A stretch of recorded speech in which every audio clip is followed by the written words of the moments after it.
Hi, my name is Nicole with Travel to Money, and today I'm really excited to have Johnny here with me from Millennials with Money.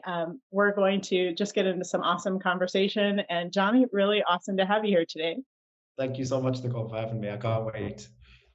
Well, I'm so excited to get to know you and learn about your channel, but can you tell us in your own words just what it's all about, what your passion points are, and yeah, we're just really excited to hear about you. Yeah, sure. So I'm originally from the UK. I grew up, did the majority of my studying in the UK, moved to France for study and work in my early 20s. And then later on, I moved to Madrid for work, which is where I am currently living in Spain. And the idea for Millennials with Money, it really just came around from me wanting to help out and inspire other people from my generation and younger people to really take control of their finances and not be dictated by a negative narrative or negative, pieces of news that we see every day, and really trying to encourage them that, there is something you can do to make it better always. There's always something you can do. So I originally started out as a blog, then I opened an Instagram page, and then with time began on YouTube. Started as purely personal finance content, but as I've gone on, similar to you, I've produced content about life in Spain and traveling and an international lifestyle as well. So it went from personal finance to really trying to get the most out of life for people of my generation. I love that. Awesome. So, how long have you been in Spain, and what was it that initially drew you to this country? So I've been in Spain for about 4 years now. When I was a kid, my family and I used to go to Tenerife in the Canary Islands a lot on holiday. So I have a lot of fond memories from that time. And Spain always had a place in my heart as a fun place, a nice place to be from a very young age. And I was always curious to go back growing up. And then I taught myself Spanish whilst I was living in France and moving around. And eventually I got to a point where I was like, why not give it a go? Why not try and find something in Spain? And, fortunately, I was able to find like a remote virtual kind of role that allowed me to be based in Spain working for a multinational company. And so that's pretty much led me to where I am today. Oh, Um, that's fantastic. So, are you yeah. fluent in Spanish?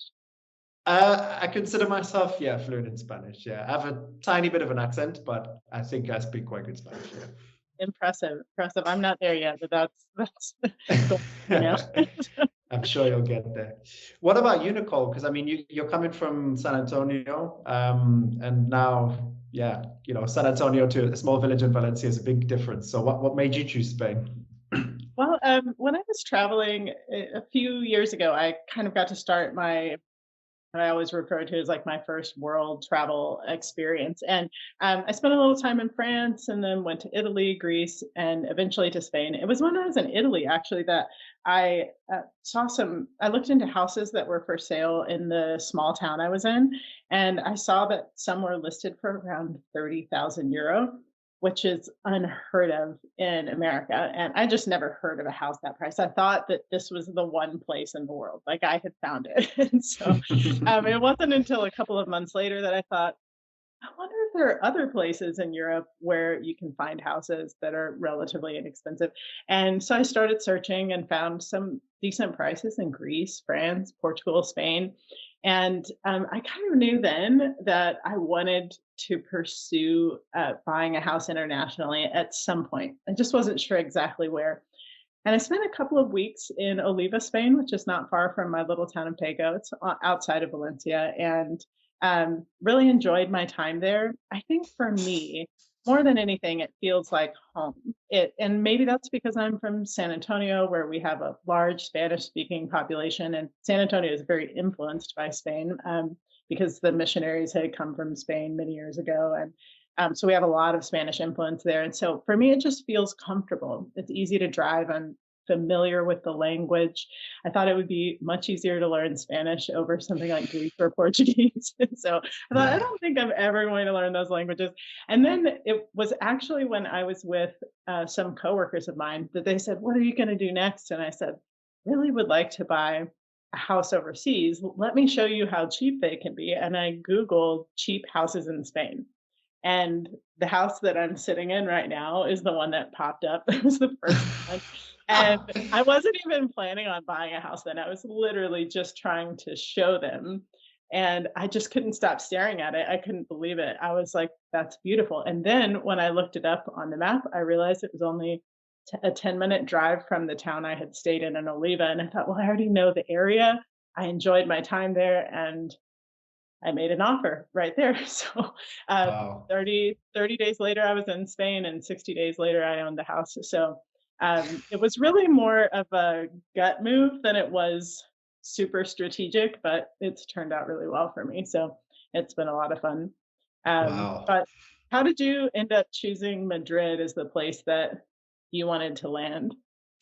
I chose Madrid, having previously lived in Barcelona, which I really like the city. But at the age I'm at, so now I'm late 20s, I was thinking more so about, okay, yeah, I can have a great lifestyle, good quality of life, have fun in Spain.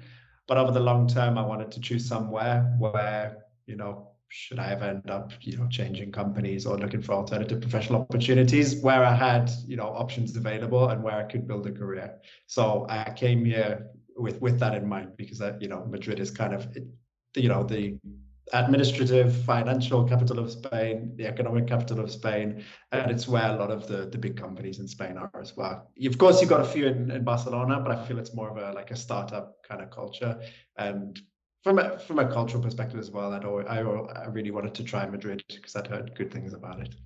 Yeah, it's a great city. I've only been a couple of times for short periods, but it's Yeah. beautiful and there's lots to do there, that's for sure. Yeah. What things do you like the most about lifestyle in Spain, Nicole?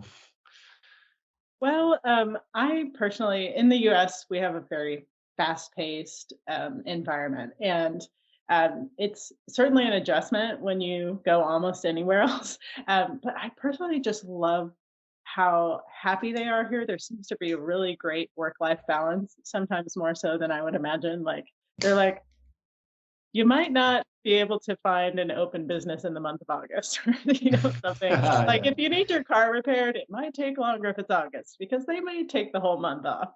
Yeah. Things like that that are just unheard of in the States. But I really have come to love that. I like that there is just this celebratory nature all the time, especially in the Valencia region. I'm not really sure if it's like that everywhere in Spain, but there's always something to celebrate here. So I really enjoy that. I like the pace of life. I love that my neighbors will stop by and knock on my door rather than text me, which it feels like for me, that's like rewinding to the 80s in the US. And so, Oh, but wow. it's just nice. It's very relational. When you grab a cup of coffee, you sit down and have coffee with someone versus grabbing something to go like you would in the US. So those are some of the things that I really love about life here. Just the pace of life. It's really nice. And there's a great, just quality of life. So, what about you? Yeah, I think a lot of what you say is very, very true, and it's the things I like about Spain as well. Obviously, a city like Madrid resembles a bit more of the pace of a big city, but definitely having worked in Paris previously and having worked well on the outside of London and knowing how London is, Madrid is nowhere near in comparison, that pace of life. Of course, you've got a professional environment and you've got people who have stuff to get done, and you can't necessarily take a siesta through the week in the afternoon. But of course, lunchtime is, it's a time to sit down, eat, socialize with people. The weekends, people take it nice and easy. You see people going to bars and restaurants and hanging out after work, which coming from the UK, where it's raining half the year, it gets dark very soon in the winter, and you get like a month, if you're lucky, of good weather the entire year. It's so nice to just, come out of work and, you're like, okay, what can I do now? I've got so many options to do stuff. Yeah, it's fantastic. I will say I think also one of the things I didn't mention is the outdoors. Like, I feel like people spend a lot of time outdoors here and it's beautiful. I mean, I wouldn't recommend the summer here personally. It's pretty brutal. But there's just all sorts of things to do. Just hiking right outside your door everywhere. I love the Turia garden that goes through the center of Valencia. It's just beautiful and it just seems like there's just this joy about being outside and being around other people. So I really love that. Yeah, and Spain, like from a geographic perspective, pretty much has it all as well. You know, you got the beaches, you got the mountains, as you say, you got green space, you even got snow, like in the, you know, we have mountains in Madrid where, you know, you could, I don't know if it's still there actually. I think they might have shut it down, but there used to be a ski station. And definitely, I think definitely in Granada there's a ski station Oh, that's for open sure. up I to it. went So. there one time. I was in Granada and it was maybe 65 degrees in the city, and we went up Sierra Nevada, took a bus up, and I was not prepared. I did not have the Oh right yeah, thing. It yeah. was snowing. It was like a blizzard. I was like, what is happening right now? But it was Yeah. amazing that it was just right there. So you really do have everything here. Yeah, this happened to me as well. We went one time. I'm going to tell you in Celsius because I'm not familiar with I'm Fahrenheit. sorry. But yeah, it was about 11 degrees in Madrid in the center, and then went down to 8 in the evening. But yeah, we went up to the mountain and it was like 1, 2 degrees and just covered in snow. It was like a winter wonderland. Like I've never never seen anything like it. Yeah, it's incredible.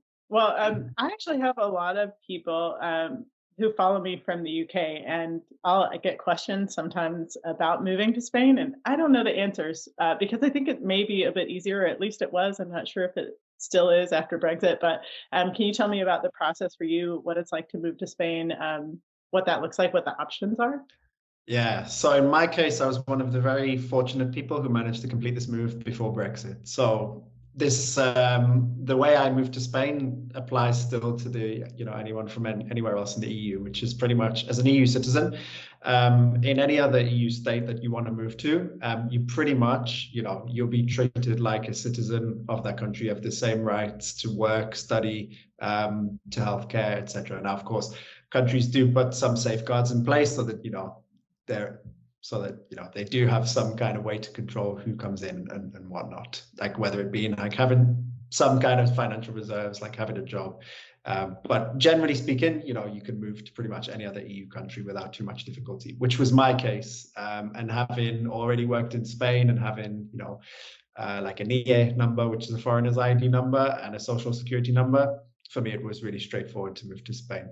What happened to me, because I arrived in Spain as a British citizen whilst the UK was part of the EU and now isn't, is that myself and other British citizens in a similar situation, we exchanged our EU residency cards for, it's basically called a withdrawal agreement residency card. So like the residency card for probably yourself or anybody else who lives in Spain, we have a special kind of note on it that says withdrawal agreement Article 50, which basically means that as we arrive before Brexit, the majority of our rights are safeguarded. Now the case for British citizens is it's a lot more difficult, as I'm not sure on what basis you've come to Spain, whether you're just visiting like on visa-free travel or if you're, you know, if you have a residency permit. But to get a residency permit now, if you want to work, you know, an employer has to legally prove that they can't find someone, you know, from their country or another EU citizen to fill a specific job post within 90 days if someone from outside the EU wants to come on an employment, unless we're talking about like a highly skilled worker or like a managing director of a company or something like that. There's of course other ways. Maybe you could talk about some of them, like, you know, you got the non-lucrative visa, you have visa-free travel, like the US, you have visa-free travel to Spain. The UK still has it for shorter periods, where it's like 90 days within a 180-day period in the EU, in the Schengen area.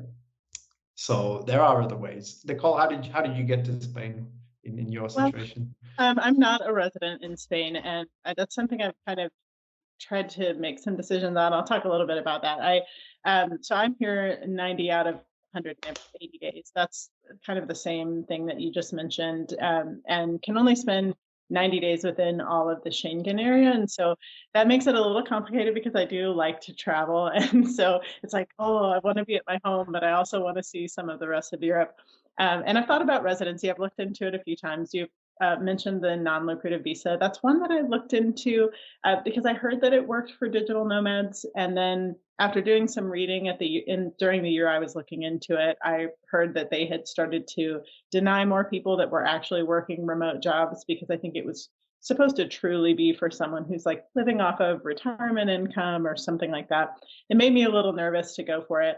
A couple of the other things for me were figuring out the taxes because on my income in the US, I'm paying about around a 22 to 24% tax rate, depending on where my income falls each year. And if I took that same income and brought it here, I'd be paying around 37%, which is almost double, getting close to that. And I thought, oh, that's a squeeze. And then the other thing was when you become a resident in Spain, and I think there is some change to this recently, but you have to spend 6 months out of the year here, at least. And so for me, I was like, oh, I'm not sure I'm ready to commit to that because I do travel so much. And obviously, I need to spend some time in the US each year. And so that made me a little bit nervous because I just didn't think I could do that. I did hear that a woman from, I think she's from somewhere in the Middle East, had residency here, and she didn't stay the whole 6 months. And so they were taking her residency away, but she took them to court over and over again and ended up winning just recently, which gave her the right to, because they said it affected her freedom of movement. I have heard that that law may pop back up in another area of the law. So I think right now you actually don't have to abide by that because she won that court case. But I think that could change back in the future. So for those reasons, I've kind of hit the pause button on seeking residency here. I'm okay to be here 6 months out of the year. I wish it could be all at the same time and I didn't have to go back and forth, but it's okay. So that's kind of what I'm looking at. But I did hear that earlier this year, Spain introduced an actual digital nomad visa. I don't know a whole lot about it, but I think the income amount is one of the things you have to make at least, maybe is it 2,600 euro a month.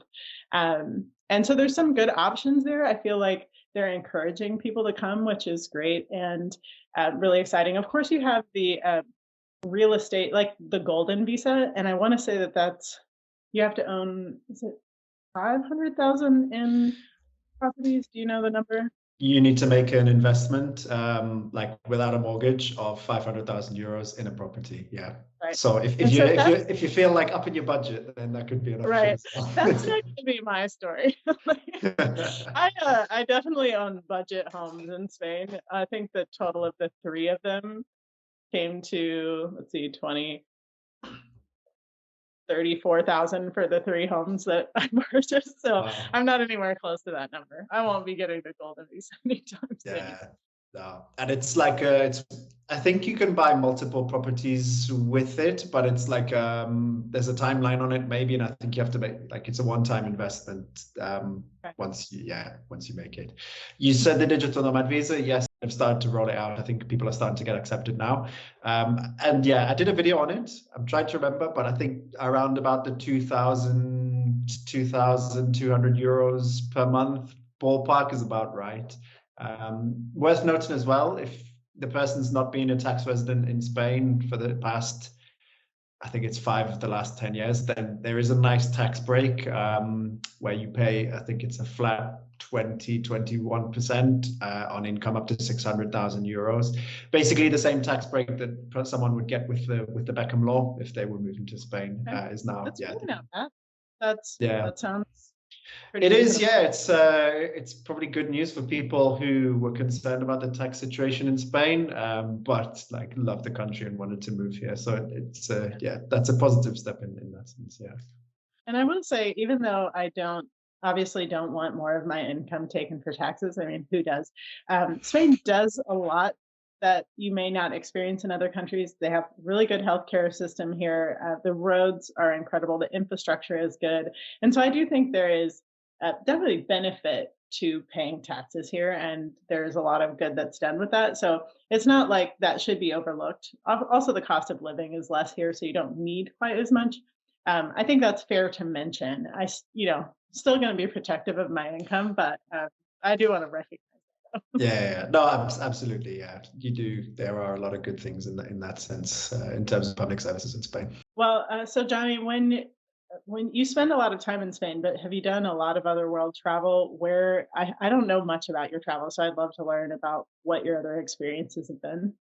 Yeah, absolutely. So pre-pandemic, let's say, I traveled to pretty much everywhere that you could imagine in Western Europe. I've visited most of Western Europe. I visited States a long time ago. I went to New York and to Miami. I've also been to the Caribbean, to an island called Guadeloupe, which is a French overseas territory. And then, during the pandemic, kind of pretty much stayed in Spain, traveled around Spain. I was also new in the country at the time, so it was a good way to, discover the country from that perspective. And then past couple of years, I've started to go a little bit more to the east. So last year, discovered Cyprus, which I think is now one of my favorite countries. Went to Bulgaria, Albania, and then over summer this year, I went to Turkey and to Georgia as well. And also went to the UAE last year as well, to Dubai, which was a great very trip. cool. Yeah. So what do you think out of the places you've been, what has been the most surprising in a good way, like where you were taken aback? Is it Cyprus? I know you mentioned that, or what would you Yeah. say? Cyprus, I had good expectations already and they were met. Bulgaria definitely surprised me in a positive way. I was, there was a lot to do in the city of Sofia. You've also got the coast on the Black Sea, which I didn't get to, but looked really nice. And then a city called Plovdiv, which is pretty historical. Not very affordable place to visit, Bulgaria. Lot of history as well. Albania as well was quite a surprise. The Albanian Riviera, I didn't quite get down there, but I did get to a seaside town called Durrës, which was really nice, and the capital of Tirana, very, very beautiful city as well. And then Georgia this year as well, I'd heard good things. So I can't say it surprised me, but it did meet expectations, and the food in Georgia, I think, was some of the best. I actually took my girlfriend to a Georgian restaurant this weekend just gone. And the next day, she was still talking about the food. So that's when it was good. Really spot on. Yeah.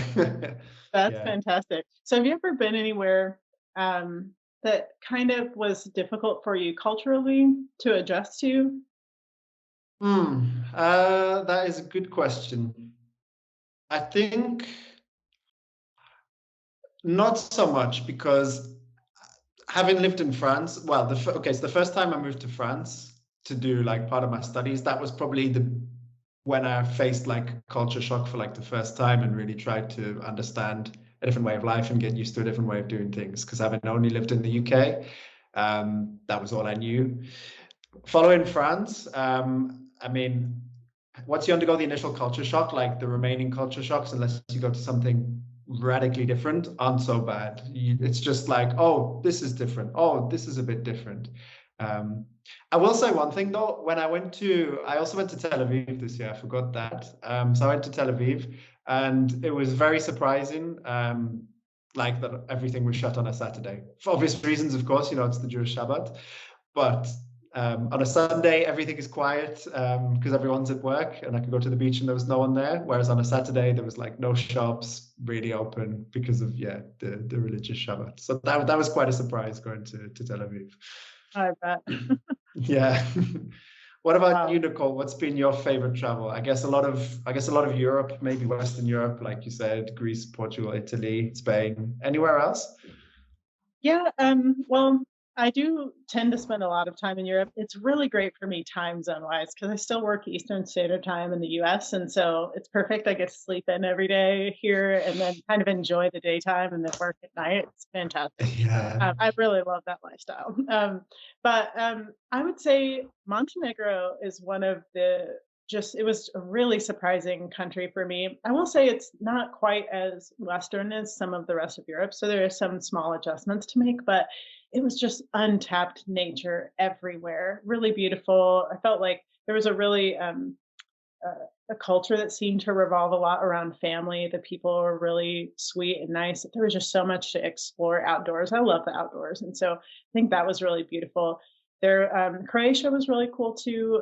Getting to visit, it's always the places for me that I'm not planning on finding or not planning on visiting that I just happen upon some place that takes my breath away. Imotski, Croatia was this town my friend and I just drove into. We were going to grab a cup of coffee and ended up finding this place. It's called the Blue Lake, I think, and it was just the most it's one of my top 3 places I've ever been. And it's not the kind of place I'm going to go and spend a ton of time, but we went back 2 or 3 times while we were in Croatia. It was just absolutely beautiful. And then outside of that, Bali that's the only place I've been in Southeast Asia. So I should preface it with that because I think there are so many places in Southeast Asia that are Yeah. somewhat similar to that. But I just really love Bali. It's definitely touristy for sure because it became the hot spot maybe 10 plus years ago. Even in spite of how touristy it was just such a wonderful place.